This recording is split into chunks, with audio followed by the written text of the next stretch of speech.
How to manage Twitch notifications on Twitter. Hello guys, in today's video I'm gonna show you how to manage Twitch notifications on Twitter.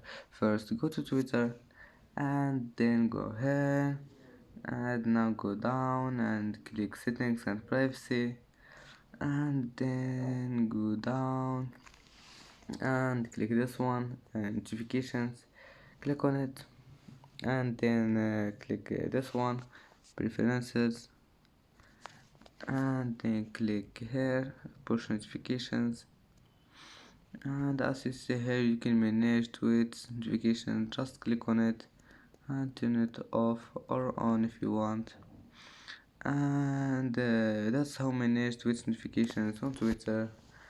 And that's it for today's video. If you like this video, don't forget like and subscribe, and see you in the next video.